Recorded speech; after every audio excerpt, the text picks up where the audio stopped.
Hello and welcome again. In this video, we'll be looking into the email setup and KYC setup sections. Email setup. Email setup or email configuration is used to send communication emails to your customers or sub-logins whenever a booking is made or a login is done. These notifications will be sent from your configured email ID. The configuration process depends on the email domain you are using, so kindly contact your RM for assistance with the setup. KYC setup. Now let's look into the KYC setup section. Here, you can define which documents are required from your sub-logins. You will see document groups and document names listed.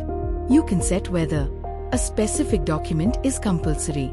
At least one document from the group is mandatory. All documents are optional.